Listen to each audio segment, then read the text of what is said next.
उत्तर प्रदेश की 10 सीटों पर होने वाले उपचुनाव की भले ही अभी तक तारीख का ऐलान नहीं हुआ है, लेकिन इसके लिए अभी से तैयारी शुरू हो गई है। एनडीए गठबंधन में सीटों के बंटवारे को लेकर अभी भी मंथन किया जा रहा है। इस बीच खबरों की माने तो बीजेपी अपने सहयोगी दलों को केवल 2 सीटें ही देने का मन बना चुकी है। इनमें से एक सीट जयंत चौधरी की रादौल और दूसरी सीट निषाद पार्टी को दी जा सकती है। बाकी 8 सीटों पर बीजेपी खुद ही चुनाव लड़ेगी। यूपी की करहल, मिल्कीपुर, सीसामऊ, कुंदरकी और कटहरी 5 सीटों पर सपा का कब्जा था, जबकि गाजियाबाद, फूलपुर और खैर 3 सीटें बीजेपी के पास।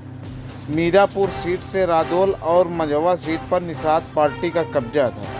बीजेपी इस गणित के हिसाब से सीटों का बंटवारा करना चाहती है, हालांकि अभी तक इस पर फाइनल मुहर नहीं लग सकी। केंद्रीय नेतृत्व की सहमति के बाद आगे फैसला हो सकेगा। 2022 के विधानसभा चुनाव में जयंत चौधरी का अखिलेश यादव के साथ गठबंधन था। इस चुनाव में रादौल ने मीरापुर और खैर दोनों सीटों पर चुनाव लड़ा था, लेकिन मीरापुर सीट पर आरएलडी की जीत हुई थी, जबकि खैर सीट पर बीजेपी के खाते में चली गई। जयंत इस बार भी मीरापुर और खैर दोनों सीटों पर चुनाव लड़ना चाहती है, लेकिन बीजेपी रादौल को एक ही सीट देने का मन बना चुकी है। ऐसे में रादौल खैर सीट की मांग कर सकती है। हालांकि बीजेपी खैर सीट देने के मूड में नहीं है, क्योंकि 2022 में सपा से आरएलडी का गठबंधन के बावजूद भाजपा यहां करीब 1 लाख वोटों से जीती थी। इस तरह निषाद पार्टी की बात करें तो उसे मझवा सीट दी जा सकती है, क्योंकि इस सीट पर विधायक विनोद कुमार बिंद भदोही ने बीजेपी के सांसद बने।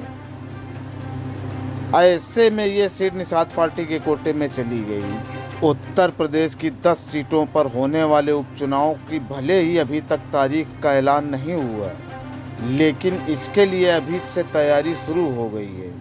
एनडीए गठबंधन में सीटों के बंटवारे को लेकर अभी भी मंथन किया जा रहा है। इस बीच खबरों की माने तो बीजेपी अपने सहयोगी दलों को केवल 2 सीटें ही देने का मन बना चुकी है। इनमें से एक सीट जयंत चौधरी की रादौल और दूसरी सीट निषाद पार्टी को दी जा सकती है। बाकी 8 सीटों पर बीजेपी खुद ही चुनाव लड़ेगी। यूपी की करहल, मिल्कीपुर, सीसामऊ, कुंदरकी और कटहरी 5 सीटों पर सपा का कब्जा था, जबकि गाजियाबाद, फूलपुर और खैर 3 सीटें बीजेपी के पास। मीरापुर सीट से रादौल और मझवा सीट पर निषाद पार्टी का कब्जा था। बीजेपी इस गणित के हिसाब से सीटों का बंटवारा करना चाहती है, हालांकि अभी तक इस पर फाइनल मुहर नहीं लग सकी। केंद्रीय नेतृत्व की सहमति के बाद आगे फैसला हो सकेगा। 2022 के विधानसभा चुनाव में जयंत चौधरी का अखिलेश यादव के साथ गठबंधन था। इस चुनाव में रादौल ने मीरापुर और खैर दोनों सीटों पर चुनाव लड़ा था, लेकिन मीरापुर सीट पर आरएलडी की जीत हुई थी, जबकि खैर सीट पर बीजेपी के खाते में चली गई। जयंत इस बार भी मीरापुर और खैर दोनों सीटों पर चुनाव लड़ना चाहती है, लेकिन बीजेपी रादौल को एक ही सीट देने का मन बना चुकी है। ऐसे में रादौल खैर सीट की मांग कर सकती है। हालांकि बीजेपी खैर सीट देने के मूड में नहीं है, क्योंकि 2022 में सपा से आरएलडी का गठबंधन के बावजूद भाजपा यहां करीब 1 लाख वोटों से जीती थी। इस तरह निषाद पार्टी की बात करें तो उसे मझवा सीट दी जा सकती है, क्योंकि इस सीट पर विधायक विनोद कुमार बिंद भदोही ने बीजेपी के सांसद बने। ऐसे में ये सीट निषाद पार्टी के कोटे में चली गई। इसी तरह के ताज़ा अपडेट पाने के लिए हमारे चैनल को सब्सक्राइब करें।